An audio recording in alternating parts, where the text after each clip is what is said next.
It was 2:07 a.m.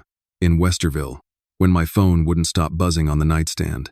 The house was quiet except for the chime that hangs on my front porch and the hiss of my sleep machine. 48 hours earlier, an urgent care doctor used the phrase cardiac event and told me to take it easy. I was trying to. My blood pressure cuff still had a crease on my arm. "Dad, it's me," Lily said. Her voice was businesslike, like a voicemail you don't plan to return. "I'm getting married tomorrow. We're moving fast. Also, I sold the downtown condo and traded the car. The cash covers the ceremony and the honeymoon. I'm calling to say goodbye before things get busy. Thanks for watching." About the them. For a second, I didn't feel my hands. I heard only the wind chime and the faint tick of the thermostat. "You sold the condo?" I asked. "And the Accord?"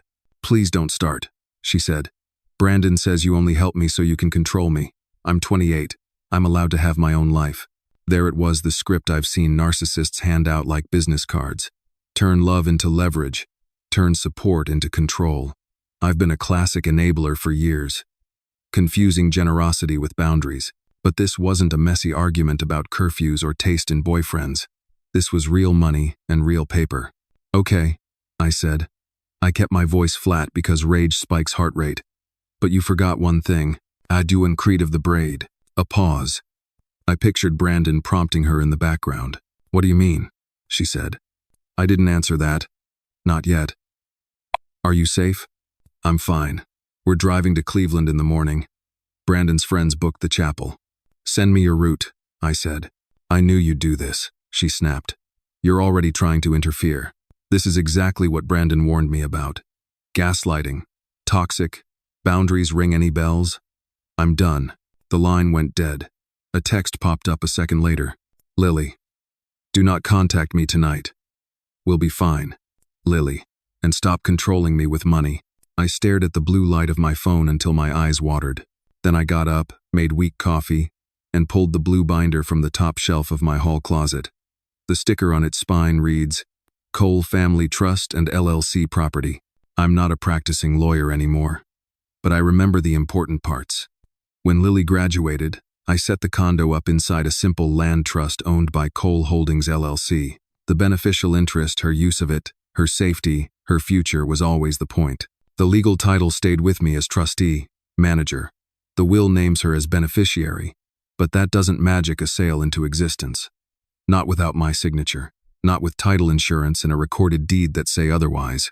I thumbed through the tabs. Trust declaration. Assignment to the LLC. Operating agreement with me as manager. The escrow packet I read twice on closing day. The title policy, with the legal description of the unit and the parking space. The tenant estoppel. The HOA bylaws. Written evidence. Everywhere. Paper isn't sentimental. Paper doesn't get gaslit. Another text came in, this time from a number I didn't know. "Brandon. Ethan. It's Brandon. Congrats to us all. Lily is building a life, like healthy adults do. Please stay in your lane. The condo funds have already been allocated. Let's not make this an elder abuse thing." I typed, then deleted twice. Finally, me. "Send me the buyer's name and the escrow number." Me. "Also, the bill of sale for the car." No answer. Of course, I thought about calling the bank to flag withdrawals on the joint emergency account Lily and I set up after her first big job, but I'd already walked the edge of enabling, stepping in with money when she didn't ask, rescuing her when hard lessons might have taught her to spot a narcissist sooner. I took a breath, then another. I wasn't going to chase them across Ohio in the middle of the night, and I wasn't going to bleed out my savings to buy peace. Nut in the called and rata blast again. I opened my will and reviewed the language I wrote in cleaner years. Education funded, housing stabilized, autonomy encouraged but not at the expense of her safety. There's a difference between love and being a doormat. I wrote 3 lines on a sticky note and stuck it inside the binder. Boundaries protect love. Trust is not equal to title. No wire leaves without verification. My phone buzzed again. "Lily. Brandon says your paper traps are exactly why we need to leave. You never trusted me. I'm done being your project." I wanted to remind her of the late rent I quietly covered when she interned in Austin, the broken wrist surgery I paid for when insurance balked, the afternoons I sat in her college parking lot because she was too anxious to drive. Instead, I kept my voice and my thumbs calm. Me. I love you. I'm not your project. I am your father. Me. And whatever you think you sold tonight, it isn't what you think it is. A beat. Then, Lily. What does that even mean? I didn't answer. Not yet. If Brandon wanted to play gaslighting, bingo, elder abuse, control, boundaries, I was done feeding the game. Morning would be soon enough to call the title company, freeze transfers, and alert my bank to any urgent wire requests out of Lily's accounts. There are processes for this. Process is how you stop a con artist without turning into one. The wind chime clinked once, then again, as if to mark the hour. I closed the binder and laid it on the kitchen table, next to my cuff and a bottle of pills with my name on the label. I'd spent years feeling guilty for saying no, for keeping adult guardrails around a kid who hated them, for being the guy who read the fine print when everyone else just wanted to be happy. Was I enabling her toxic choices by being too nice? Yes, that ends tonight. I set an alarm for 6:30. When it rang, I'd call the title office, my banker, and a friend who still answers legal questions before breakfast. But for now, I texted one last thing. Me. Sleep. We'll talk in the morning. But Lily. Me. You forgot one thing. By sunrise, the coffee in my mug tasted like metal and regret. The sky over Westerville was that winter gray that looks like someone forgot to turn the lights on. I'd slept maybe an hour. Every time I closed my eyes, I heard Lily's voice calling me, controlling, like it was some kind of crime to care. The blue binder sat in the middle of my kitchen table, its edges worn from years of good intentions. I opened it again, page by page, like I was rereading the script of a life I'd built for someone else. Every document had my initials in the corner, every signature line a reminder that I'd spent 2 decades protecting my daughter from the chaos of the world, just not from the chaos she'd invite in herself. I dialed Ava Martinez, a name that still sat near the top of my emergency contacts. Ava had been the sharpest associate in my old law firm before she left to start her own practice. She picked up on the second ring, her voice as crisp as ever. "Ethan Cole," she said. "You're up early. Or you never went to sleep?" "I'll take option 2, I said. "I need your eyes on something. Family trust issue. Possible fraudulent sale. You still keeping that blue binder?" "I'm staring at it right now." I could hear her flipping through something on her end. "Email me the trust declaration, the assignment to the LLC, and the latest title report. I'll look before my first client." I scanned the pages and hit send, then started a pot of fresh coffee. My hands still shook. "Ethan," she said when the files landed in her inbox. "The structure's solid. The condo's under Cole Holdings LLC, with you as manager. Lily's only the beneficiary. Without your written consent, she can't sell legally. Title insurance would flag any unauthorized transfer instantly." "What exactly did she tell you?" "That she sold it to fund her wedding and honeymoon." Ava gave a low whistle. "Did she sign anything?" "Probably whatever Brandon handed her." She was quiet for a beat. "Then this isn't a real estate problem. It's a predator problem." I was thinking the same thing. You're lucky you're a retired lawyer, not some random dad. Otherwise, they'd have drained you dry before you even checked the deed. "Too late for luck," I said. "They already drained the respect." Ava exhaled slowly. "I'll draft a temporary notice to the escrow company and title insurer just to freeze until we confirm no funds are moving. You should also alert your bank's fraud department to any unusual wires from her joint account." That's step 1. I jotted notes like I was back in law school. And step 2? Find out who this Brandon really is. That's when I called Ron Gallagher, my old private investigator. Ron's the kind of man who still keeps carbon copies of everything he's ever filed. He doesn't do social media. He does results. He picked up on the first ring. "Cole, I figured retirement would have cured you of trouble. Not when trouble starts calling me dad." That got his attention. "Run it down for me." In this I told him everything. The late night call, the rushed wedding, the supposed sale, the fiancé who uses therapy buzzwords like weapons. Ron grunted. He's either a romantic narcissist or a con artist. Sometimes they're the same thing. "I need background employment, credit, previous relationships, addresses." And Ron moved fast. "I think he's taking her to Cleveland this morning.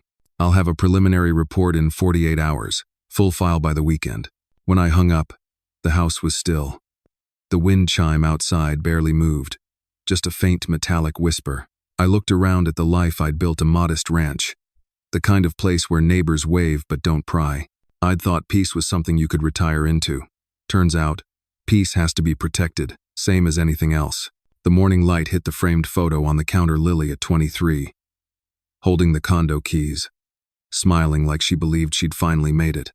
I remembered that moment too clearly. "You deserve this," I'd told her. "Your mother would be proud."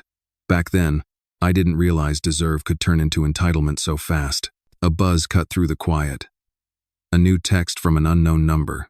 "Brandon, we're headed out. Please stop contacting Lily. This wedding is happening. She's happy now. Respect her boundaries." Boundaries.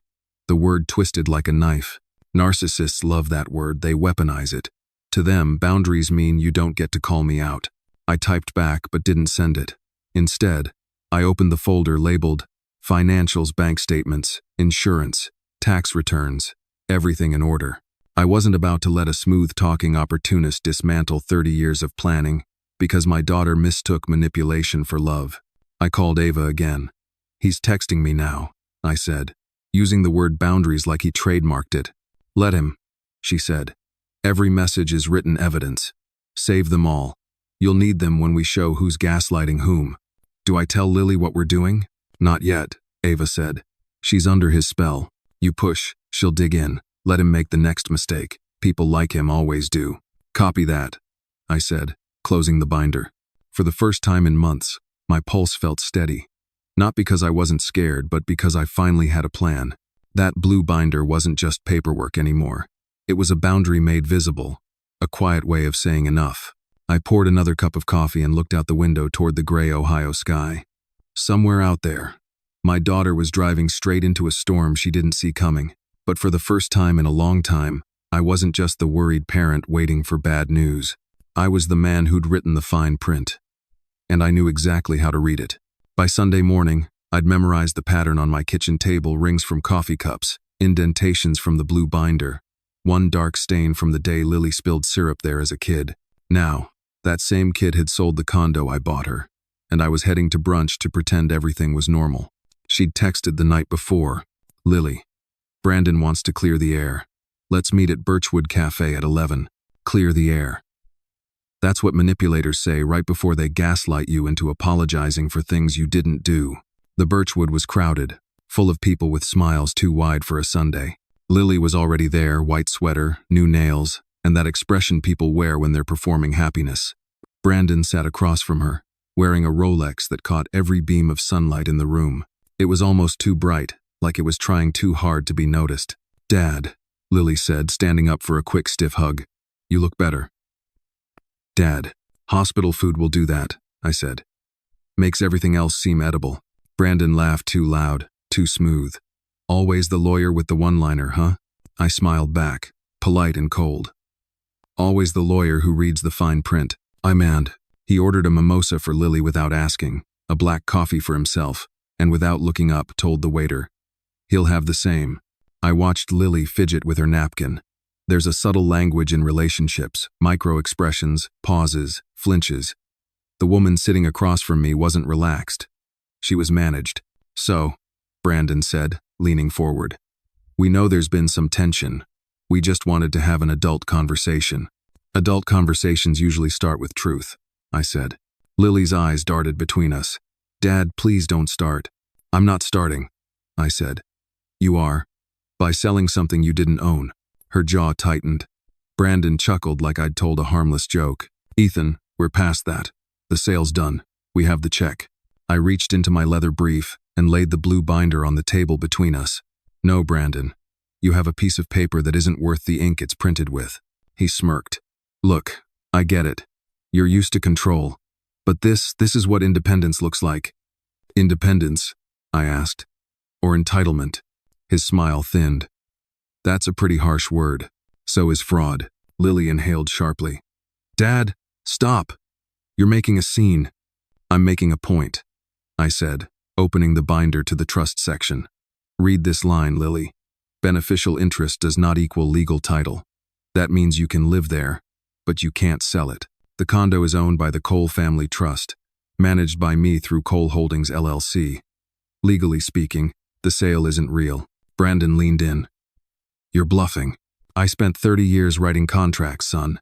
Bluffing is what the amateurs do before they lose. He laughed, a low, rehearsed sound that didn't reach his eyes. This is exactly what Lily's been telling me. You twist facts, make her feel stupid. Classic gaslighting, Ethan. Maybe you should take a step back. That word again. Gaslighting. Like it was his shield. He didn't even understand how it worked. Lily looked up, her voice trembling but defensive. Brandon just wants peace. He says your need to control everything is toxic. Can get to. I looked right at her. Sweetheart, toxic is what happens when love stops telling the truth. You don't have to take my side. Just read the documents before you let someone else write your story. Brandon leaned back, his expression shifting from confident to condescending. You really think you can intimidate me with legal jargon? No, I said calmly. The law will do that all by itself. Silence sat heavy between us. The waiter came by, confused, asked if we wanted to order food. No one answered. Brandon's hand rested on Lily's shoulder, like a claim tag. She didn't move it. I'm not your enemy, I said finally. But I'm also not your ATM, or your excuse. Neither believe. Brandon broke into a smirk again, tilting his mimosa. Ethan, I think the real issue here is your ego. You can't handle that she's not your little girl anymore. You're right, I said, standing. She's not my little girl, but she's still my daughter, and I won't watch her get stripped of everything she's built because some consultant with a shiny watch needs a payday. He flinched, just slightly. Then he covered it with a grin. You don't scare me. Good, I said, snapping the binder shut. Because fear isn't what's coming. Reality is. Lily stood up too, her voice trembling. I don't want this fight. Quite a posser. Then stop selling pieces of your life to someone who's already pawned his own, I said quietly. I left cash on the table for my untouched coffee and walked out before she could respond. The winter air outside bit through my jacket. Behind me, the wind chime from a nearby shop rang faintly, one clear, lonely note cutting through the noise. People talk about heartbreak like it's loud, like something shatters. But in real life, heartbreak is quiet. It's a father walking alone down a frozen street, knowing the next time his daughter calls him, it'll be too late for, I told you so. His lung grate. I unlocked my car, placed the blue binder on the passenger seat, and sat there for a long minute. Hands gripping the wheel. Control, I muttered, almost laughing. They call it control. I call it love with a paper trail. By Monday afternoon, my phone buzzed with the name I'd been waiting for, Ron Gallagher. When a man like Ron calls, it's rarely good news, but it's always the truth. Ethan, he said, his voice gravelly as ever. You were right to worry. Your daughter's fiancé isn't just some overconfident consultant. He's a walking red flag with a spreadsheet. I gripped the receiver tighter. Tell me everything. To it is the crew. Ron took a breath. The kind you take before delivering bad news to a friend. He goes by Brandon Pierce, but that's not his only alias. Real name's probably Brandon Pearsall, but the records are murky.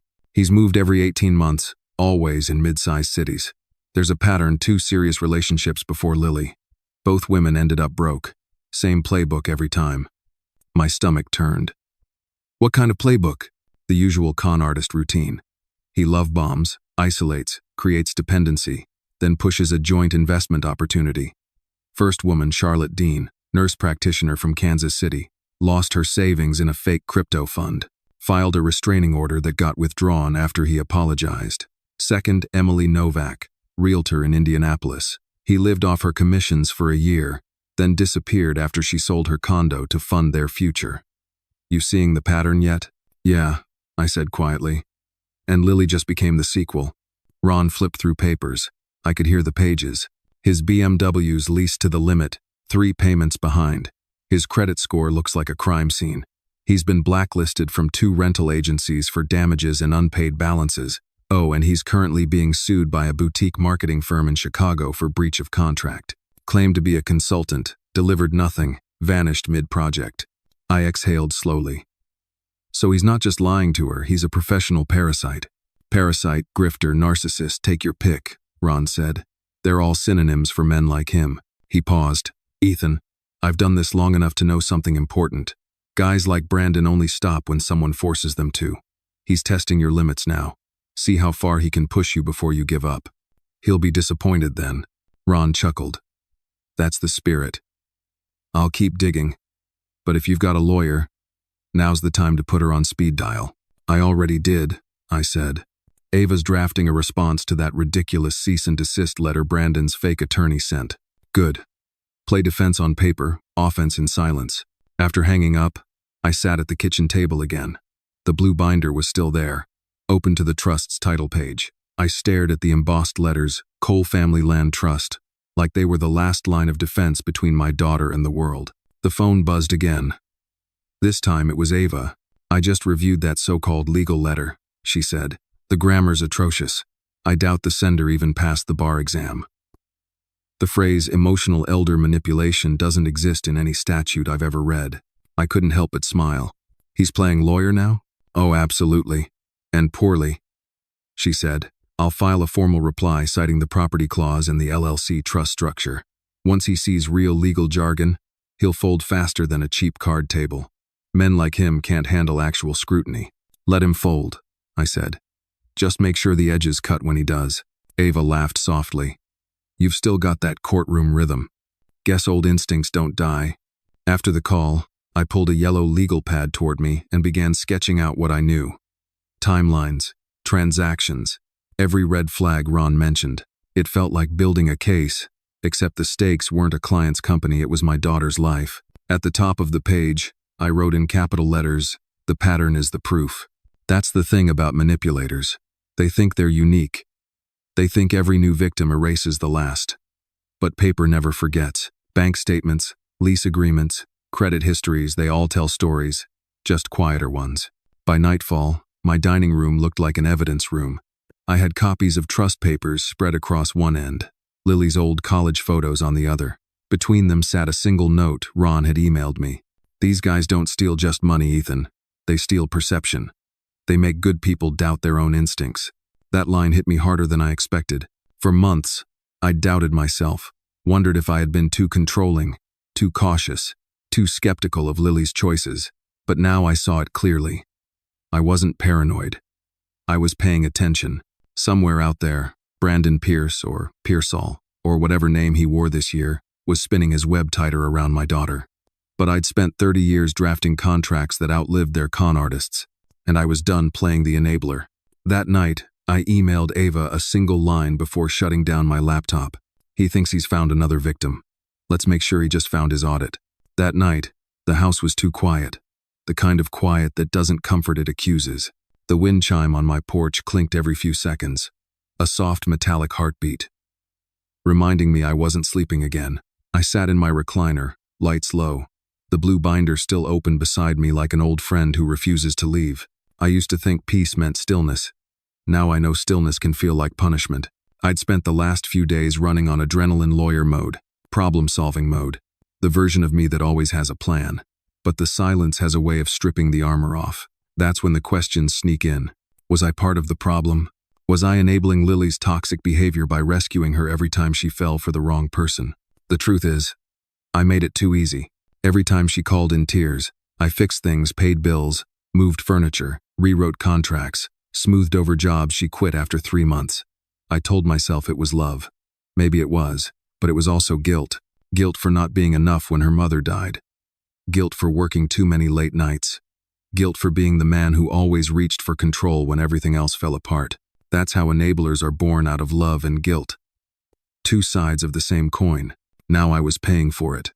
I looked at the sticky note I'd left inside the binder days ago. Boundaries protect love. Trust is not equal to title. No wire leaves without verification. I underlined that first line twice. Boundaries protect love. It sounded like something a therapist would say. But I'd never practiced it myself. I picked up my phone and scrolled through old photos of Lily, her first apartment, the time she painted the walls. Lime green. And I didn't say a word because she looked so happy. Her graduation, holding her degree with both hands like a ticket to freedom. She'd always wanted independence, and I'd always given it with conditions. Maybe that's why she ran straight into the arms of someone who promised freedom with no accountability attached. Somewhere along the way, she stopped seeing my caution as love and started hearing it as control. And I too, tired. Too scared of losing her, let her believe it. That's the cruel trick of gaslighting, isn't it? It doesn't just make you doubt your memories, it makes you question your motives. I pulled out an old notebook and wrote a single sentence across the first page. It's time to stop feeling guilty and start fighting back. The words looked ugly at first, like something I wasn't allowed to say. Fighting back felt selfish. But then I remembered what Ava had told me earlier that day when I'd sent her Ron's report. There's a difference between vengeance and accountability, Ethan. One heals, the other repeats. So, I chose accountability. I called Ava, she didn't answer but left a voicemail anyway. Hey, it's me. I want to go all in. If this goes to court, if this becomes public, I'm ready. I don't care if Lily hates me for it. I can live with her anger. I can't live with her being destroyed by someone like him. When I hung up, I realized my pulse was steady. For the first time in weeks, my heart didn't feel like it was trying to climb out of my chest. Maybe clarity really is the best medication. I got up, stretched, and walked into the kitchen. On the fridge, I cleared the clutter old grocery lists, appointment cards, and stuck a new paper right in the center. At the top, in bold letters, I wrote, "My 3 boundaries. I will no longer buy peace with silence. I will not rescue people who punish me for it. I will not mistake guilt for love." It wasn't poetry, but it felt like truth. Outside, the wind picked up, and the chime sang a few bright notes that somehow didn't sound lonely this time. Maybe it was just my imagination, but the rhythm felt calmer. Steadier, like my heartbeat had synced with it. I made tea instead of another coffee and sat back down, notebook in hand. I started jotting what Ava called mental inventory. Everything I could control, everything I couldn't. What I could control, my reactions, my records, my next move. What I couldn't, Lily's choices, Brandon's lies, the outcome of a war I didn't start. That list was shorter than I wanted, but it was honest. Before going to bed, I checked my phone one last time. No messages from Lily, none from Brandon either. Good. Silence can mean distance, and distance can mean safety. I turned off the lamp, the room falling into a softer darkness. The binder was still there, half open, the edges of its pages lit by moonlight. I touched it gently, not because I needed reassurance from paper, but because it reminded me that foresight wasn't paranoia. It was love, disguised as structure. Maybe someday Lily would see that too. The wind chime whispered once more before the night finally settled. I closed my eyes and whispered back, half to myself, half to the woman I used to be married to. I'm still keeping my promise. I just had to learn the hard way that protection doesn't mean surrender. By Wednesday morning, I'd learned to recognize the sound of bad news. It's quieter than you expect, an email ping that lands just as you start to believe things might calm down. The subject line read, "Formal. Notice. Alleged elder abuse and harassment." I almost laughed. Almost. It came from a law office I'd never heard of. Pierce and Associates. Which, given Brandon's last name, felt about as subtle as a used car slogan. The email accused me of manipulating my daughter, coercing her financially, and attempting to interfere with her legally autonomous marital arrangements. They even threatened to file a report with Adult Protective Services. The irony burned. The man draining my daughter's savings was accusing me of abuse. I forwarded the email to Ava without comment. 10 minutes later, my phone rang. "Please tell me you didn't respond," she said, her tone halfway between laughter and fury. "I'm not that reckless," I said. "But I did pour a drink." "Good. Pour another. Then listen to me carefully." She exhaled sharply. "This letter is a scare tactic. It's not even signed by a licensed attorney. I ran the bar number. It doesn't exist. It's like he Googled legal threats for beginners and copied the first template he found." I leaned back in my chair, rubbing the bridge of my nose.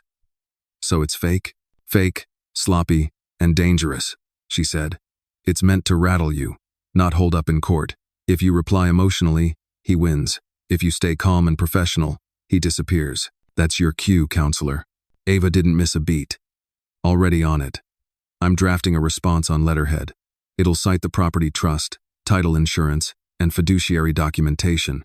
When he reads the words void transaction and criminal misrepresentation, he'll start sweating. I am never guided by there's 9. Make sure you copy the escrow company and title insurer," I said.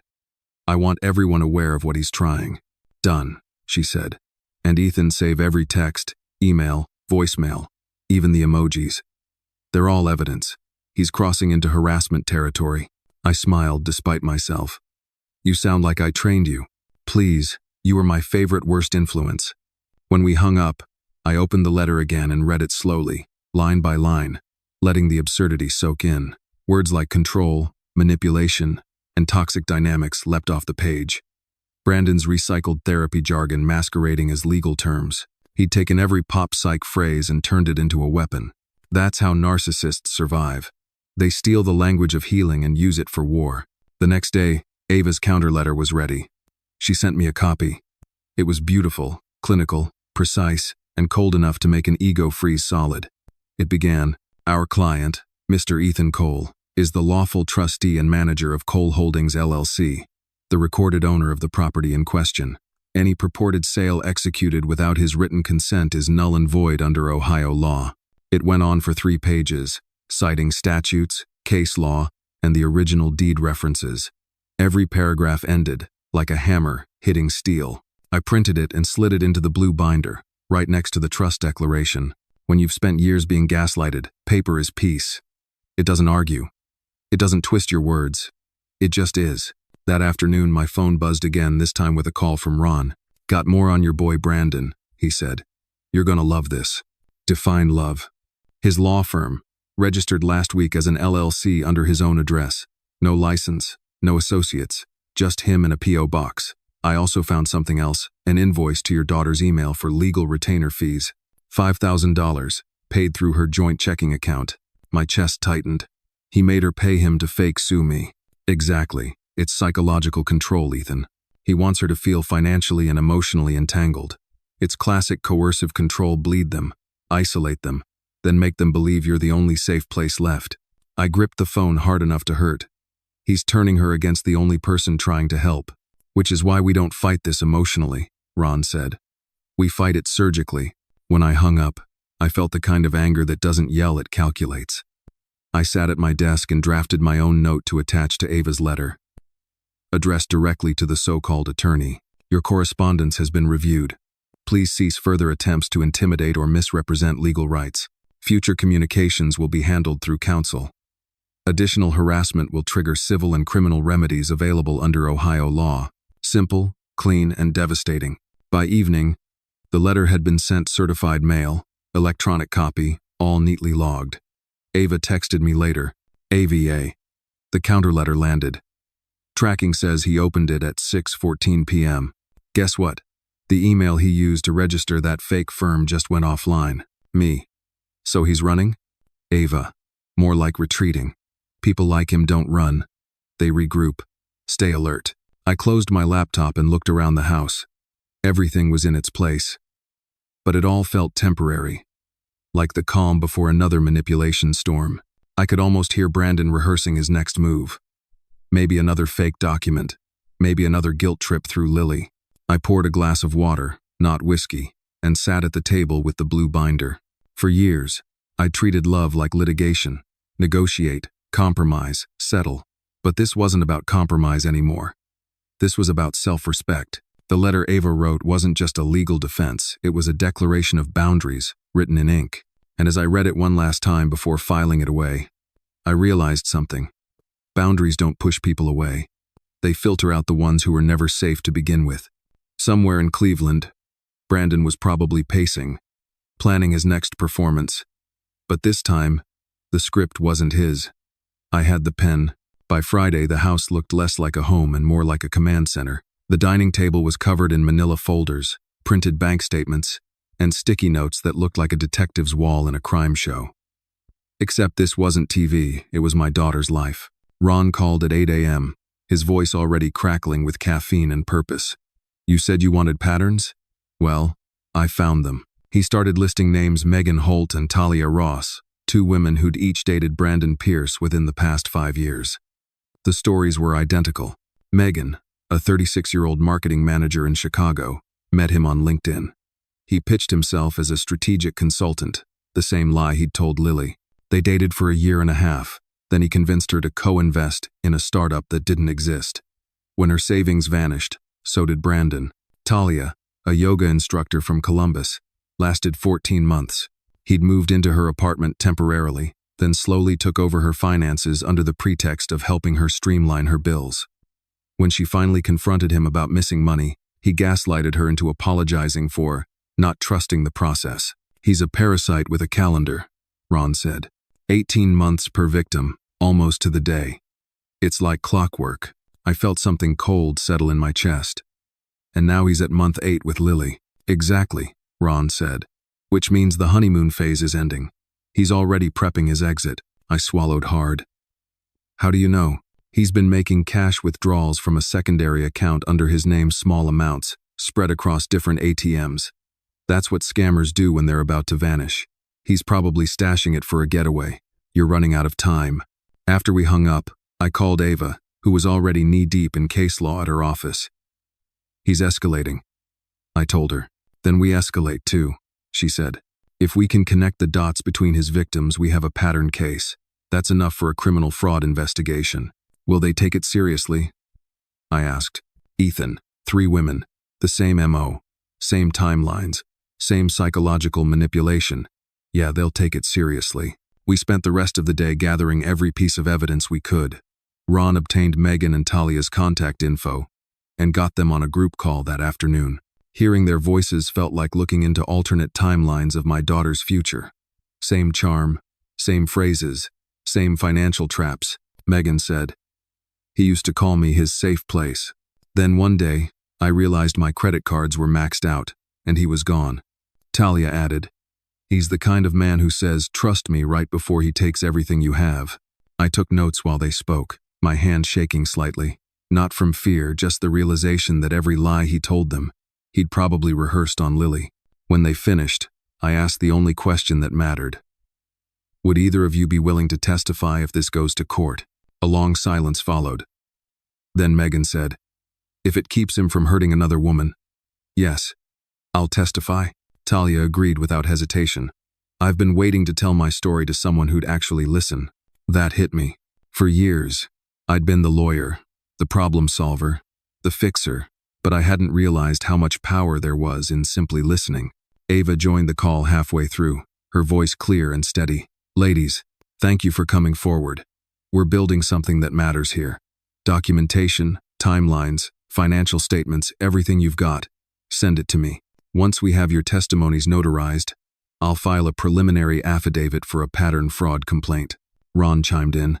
"I've already got credit reports, bank trace data, and archived emails connecting Brandon to all 3 victims. You'll have my report by morning." "There's not no being now."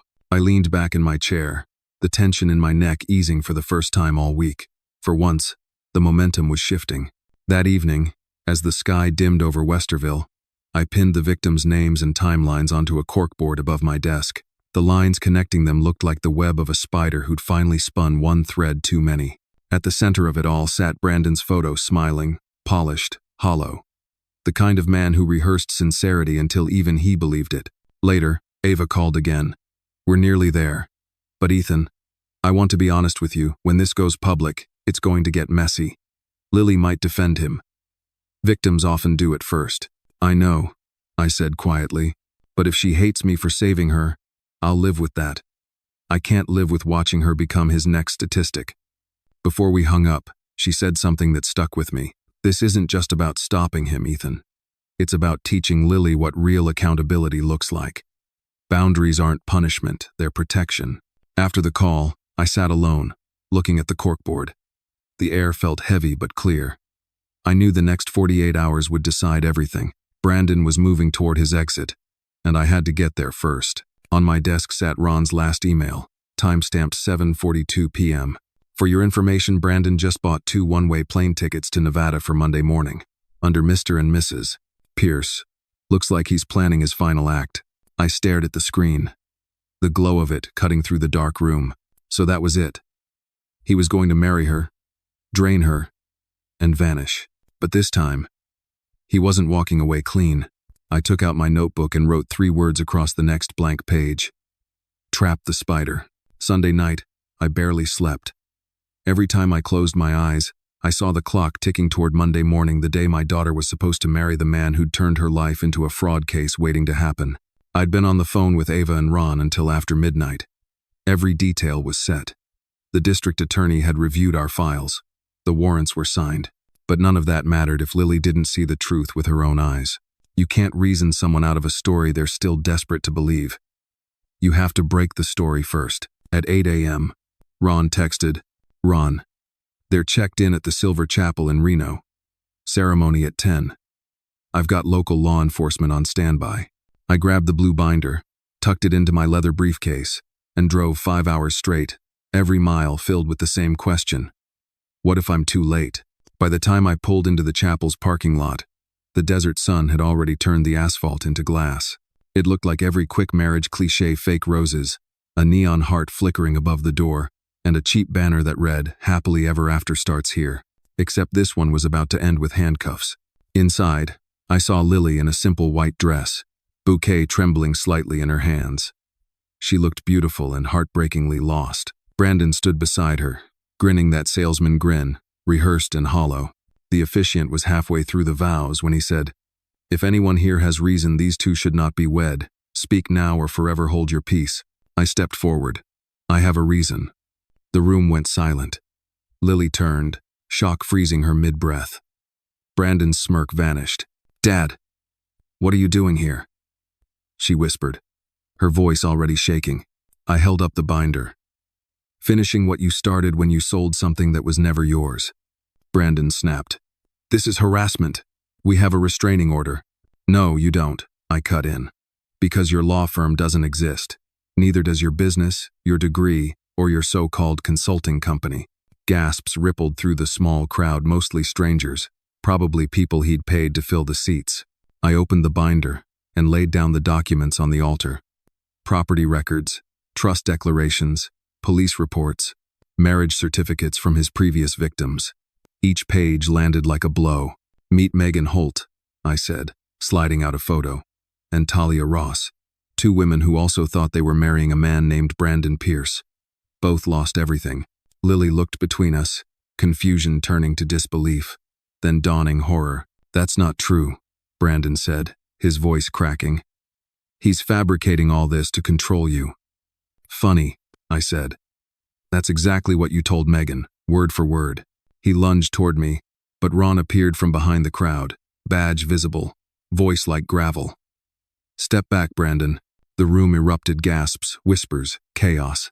Two plainclothes officers moved in fast. Brandon froze when the cuffs clicked around his wrists. Lily's bouquet slipped from her hands, hitting the floor with a dull thud. As they read him his rights, he shouted, "You'll regret this, old man. She's an adult. She chose me." I looked him dead in the eyes. "She chose you because you built a lie convincing enough to pass for love. That's over now." They dragged him out, struggling, cursing, and I swear I saw something shift in Lily's face, like a window opening for the first time in months. After the officers left, she turned to me, tears streaking her makeup. "Dad, I didn't want to believe it. I kept thinking everyone was overreacting." I placed a hand on her shoulder, gentle but steady. "You wanted to see the best in him. That's not weakness, Lily. That's empathy. He just used it against you." She sobbed quietly. "I'm so sorry." "Don't be," I said. "Just promise me you'll never apologize again for protecting yourself." We walked outside together, the hot Nevada air wrapping around us. The flashing lights from the squad car faded as they drove away, taking the man who'd poisoned our lives with them. For a long moment, we just stood there, father and daughter. Silence between us, but not the painful kind this time. The healing kind. "You knew this would happen," she said softly. "I suspected," I admitted. "Lawyers call it pattern recognition. Parents call it intuition. Guys do now." She gave a small, shaky laugh, the first real one I'd heard in months. "You and your binders.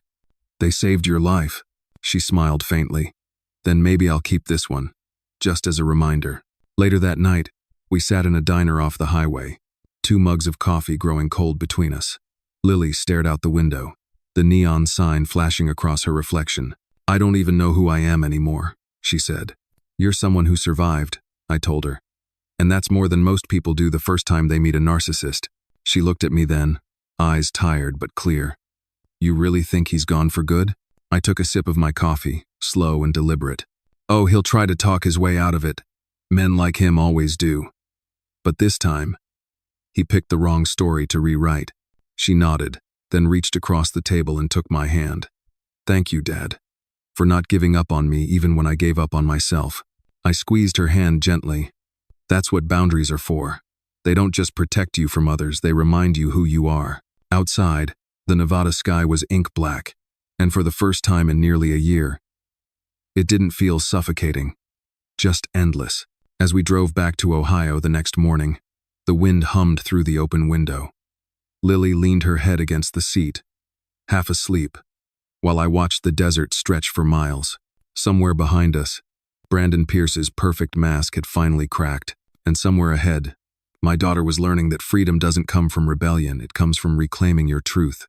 The week after the wedding felt like walking through the wreckage of a storm I didn't know had ended. The adrenaline was gone, but the silence that replaced it was heavier than anything I'd ever carried. For the first time in months, there were no calls from lawyers, no emails from fake firms, no late-night messages from my daughter defending a man who'd almost destroyed her. Just quiet. Lily stayed with me in Ohio for a few days before heading back to her apartment.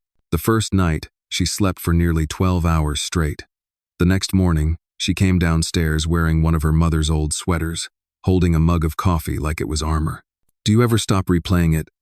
She asked softly. All the time, I said. But it gets quieter each time. That's how healing works. It's not about forgetting. It's about turning down the volume. She nodded, staring into her cup. I keep asking myself how I didn't see it, how I fell for someone like that. Because he was good at being what you needed, I said gently. He studied you. Manipulators don't just lie, they tailor their lies to fit your wounds. No, she looked up, eyes glistening. And what does that make me? It makes you human, I said. Empathy isn't a flaw, Lily, but it becomes one when you give it to people who treat it like currency. That was the first real conversation we'd had in months that didn't end with shouting or guilt. Just two people trying to make sense of the same pain from different angles. Later that day, I got a call from Ava. She sounded sharper than usual, almost triumphant. He's being arraigned tomorrow, she said. The DA filed charges fraud, identity theft, and coercive financial control. And get this, 2 more women came forward after the story hit local news. I exhaled, tension leaving me in pieces. So he's finally facing the music. More like the orchestra, she said. You did it, Ethan. You built a pattern case strong enough that even his lawyer can't dance around it. For a second, I didn't know how to respond. I'd spent so long in defense mode that victory felt foreign, like a language I'd forgotten how to speak. Ava must have heard the hesitation. Don't downplay this, she said. You didn't just save your daughter. You exposed a predator who's been doing this for years. Yeah, I said quietly. But it cost her a lot to learn that lesson. True, she replied. But some lessons save the rest of your life. That's the kind worth paying for. That night, Lily and I watched the news together. They didn't use our names, but the story was unmistakable. Ohio man arrested in multi-state financial exploitation scheme. Seeing it framed that way felt surreal, like watching our private nightmare turned into a headline. When they showed Brandon's mugshot, Lily flinched. The charm was gone. The smirk replaced by something flat and tired. I didn't feel satisfaction. Just closure. Do you think he'll go to prison? She asked. I think he'll finally be somewhere he can't talk his way out of, I said. She gave a small, sad smile. Good. After she went to bed, I stayed up, flipping through the blue binder one last time. The pages were creased from use. Notes scribbled in the margins. The trust documents still pristine under the plastic sleeves. This binder had started as a safeguard, but it had become something else, a map of where love ends and responsibility begins. I found the note I'd written weeks earlier. It's time to stop feeling guilty and start fighting back. Next to it, I added one more line. And when you win, don't forget to rest. The next morning, I got a text from Ava. Ava, thought you'd want to know the case is going to trial. The DA wants you and Lily both to testify. Me. She'll be ready. She's stronger than she knows. Ava. So are you. Then she added something that caught me off guard. Ava, I never told you this, but the reason I took your case? My mother went through something similar when I was a kid. Different man, same lies. She never got justice. You just gave it to her, in a way. I didn't respond right away. Sometimes gratitude doesn't need words, it just sits quietly in your chest and makes breathing a little easier. A few days later, Lily went back to her life, but not the same one she'd left. She started therapy, reconnected with old friends, even enrolled in a financial literacy course. It was like watching someone rebuild a house from the ashes, brick by brick. No shortcuts this time. One evening, she texted me a photo, her kitchen table with a new binder sitting in the middle. On the cover, she'd written, "Future boundaries. Lily." "Guess it runs in the family." I smiled, replying, "Just make sure yours has less legal jargon." Weeks passed. The trial moved forward. The headlines faded, replaced by newer scandals, newer tragedies. But in our small circle, peace had finally started to grow roots. Sometimes I still catch myself waiting for the phone to ring for another crisis, another threat, another manipulation. But it doesn't. And when it doesn't, I remind myself that silence isn't emptiness anymore. It's freedom. There's a quote I once read something about how revenge isn't about hurting someone else. It's about reclaiming the parts of yourself they tried to steal. I used to think it sounded poetic. Now I know it's just truth dressed in prettier words. I didn't want revenge on Brandon Pierce. I wanted my daughter back. And I got her. That's more justice than any court can give. 6 months later, life had grown quiet again, but this time, it was the good kind of quiet. The kind that means the fire's burned out, the smoke's cleared, and all that's left is the work of rebuilding. Spring had settled over Ohio, the air full of that mix of rain and renewal that always makes you believe in second chances. I'd retired the blue binder to the top shelf of my office. Not thrown away, just put to rest. Like a sword that had done its job. Lily was doing better than I dared to hope. She'd moved into a smaller apartment, close enough that we could meet for dinner once a week, but far enough that we both had space. She was taking a night class on psychology, learning about trauma bonding and gaslighting, words she used to think belonged to other people's stories. Last Thursday, over coffee, she said something that stuck with me. "You know what the hardest part was?" she said. "It wasn't realizing he lied to me. It was realizing how much I lied to myself. I kept rewriting reality to make him make sense." I nodded. We all do that when we love someone. But love without truth isn't love, it's dependency with a costume. She smiled, sad and knowing. I wish Mom could see us now. I did too. Sometimes I still talk to Sarah at night, quietly, like she's just in the next room. I tell her we kept our promise, that Lily made it through, that she's finally free. But freedom, I've learned, isn't a single moment. It's a process. It's the daily decision to stop apologizing for surviving. A few weeks after Brandon's sentencing, Lily testified in court. She spoke calmly, firmly, and without shaking. She looked him dead in the eye when she said, "You taught me how to spot a narcissist, and for that, I'll always be grateful."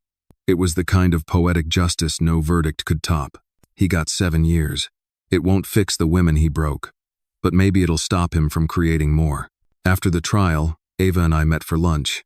She'd become more than my attorney. She was a friend now. The kind you don't have to explain your silences to. She handed me a manila envelope. Inside was a photocopy of her mother's old case file, the one she'd mentioned months earlier. "She never got closure," Ava said.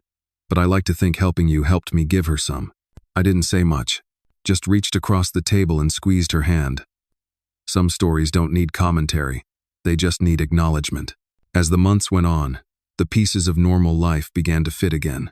Lily found a new job, started volunteering at a nonprofit that helps women rebuild after financial abuse. She told me the first time she helped someone open a new bank account in their own name. She cried in the parking lot after.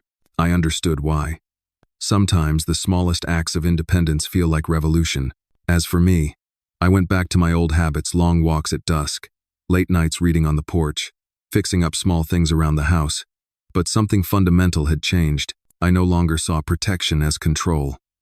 I no longer mistook silence for peace. One evening, while cleaning out the study, I found a note Lily had slipped between the binder's pages. The handwriting was neat, steady. "Dad, you were right about boundaries. They don't push love away, they make sure it's safe to stay." I sat there for a long time, reading it over and over. I thought about how easy it is to lose sight of that, how guilt convinces us that love means never saying no. But love needs edges. Not walls, not cages, just edges.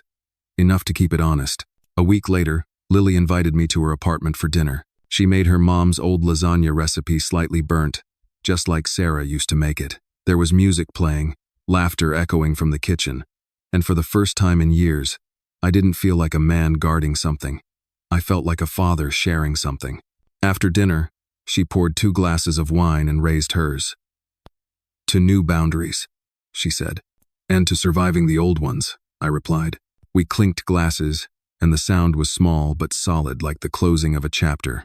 Later that night, as I drove home, the radio played an old Springsteen song Sarah used to love.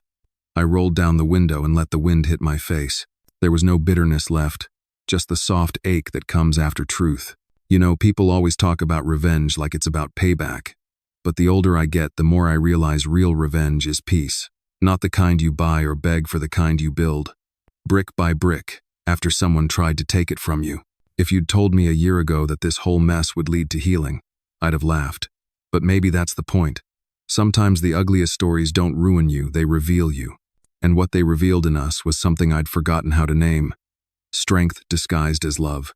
It's strange how, after chaos, peace doesn't arrive with trumpets, it just sneaks in one morning, wearing ordinary clothes. You wake up, make coffee, open the blinds, and realize your chest doesn't hurt anymore. That's how I knew life had finally shifted. Not back to what it was, but into something sturdier.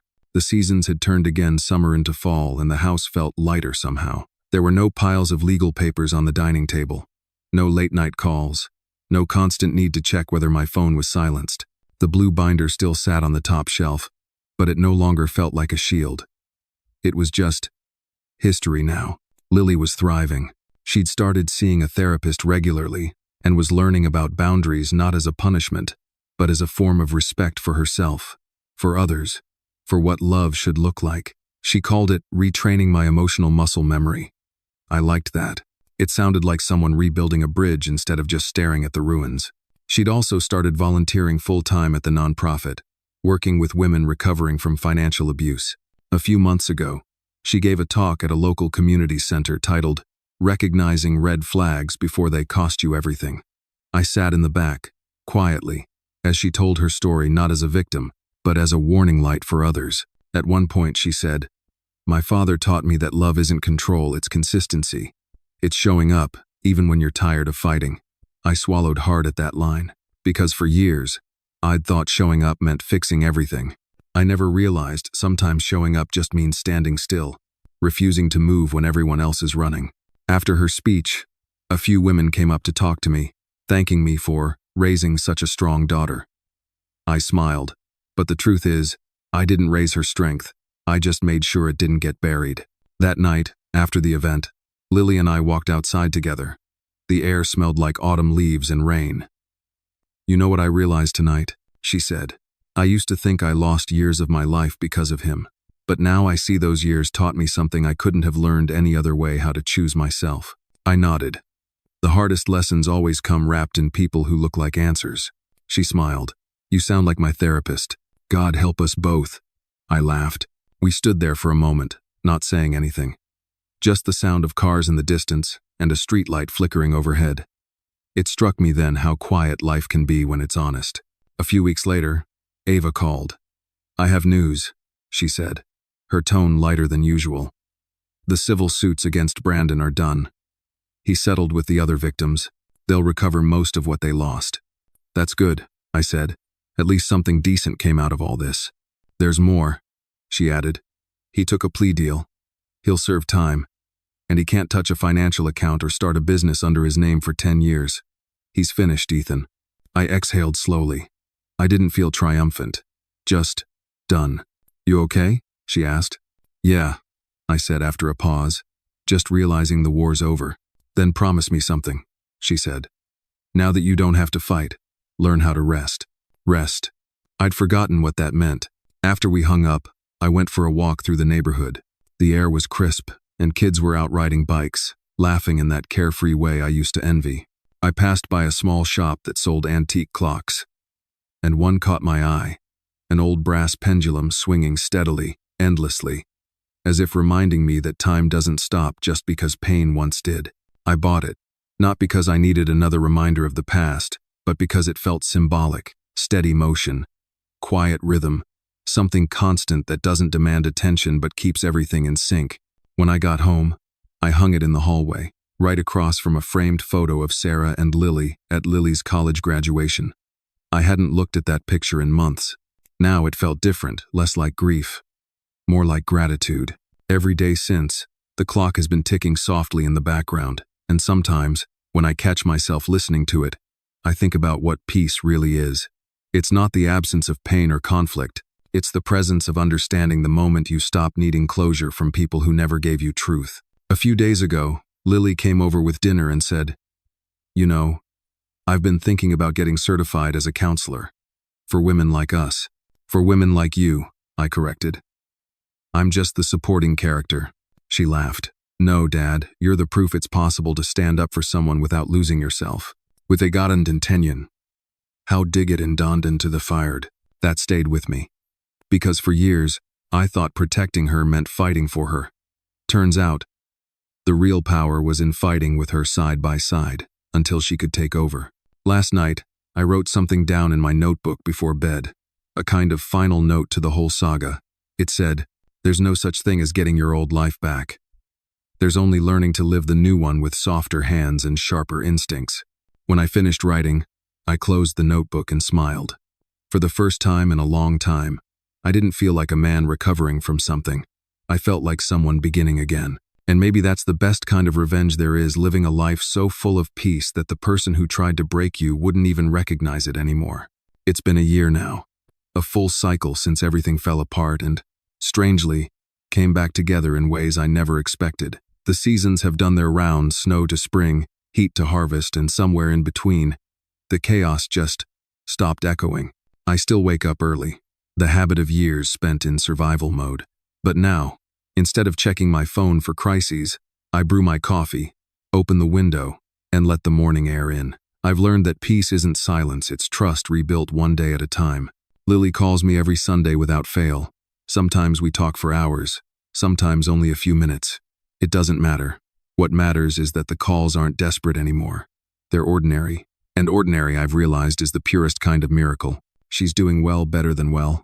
She passed her certification exams and now works as a trauma recovery counselor at the same nonprofit where she once volunteered. The first time I visited her office, I noticed something hanging behind her desk. A framed quote that read, "You can't save people by drowning with them." I smiled when I saw it. That was something I'd once said in frustration during one of our hardest conversations. Now she uses it to help others. Life has a way of recycling pain into purpose if you let it. Ava still checks in occasionally.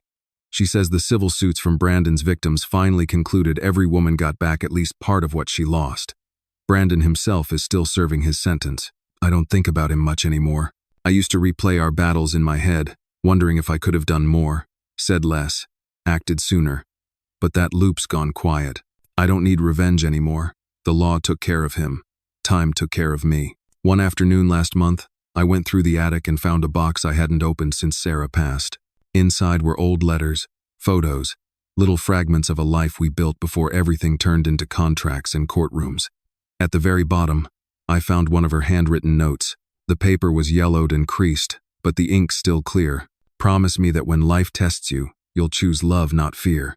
Even if it means letting go of what you think love should look like." It hit me like a quiet thunderbolt. That's what this whole year had been, a test. Not of strength or intelligence, but of heart. Could I love my daughter enough to let her fail? To let her walk into pain and still be waiting when she walked out? Could I love myself enough to stop defining love as constant rescue? Turns out, I could. It just took losing everything to understand what was worth keeping. That night, I wrote a letter to Lily. Not an email, not a text, a real letter. The kind you fold and seal and trust the world to deliver. I told her about finding Sarah's note. About what it meant to me. I wrote, "You don't owe me perfection. You don't owe me protection from your mistakes. All I ever wanted was for you to know how to protect your heart without building walls so high that love can't reach you." When I finished, I added one last line. "If one day you ever have a daughter of your own, teach her this. Forgiveness isn't weakness, it's how you reclaim your story."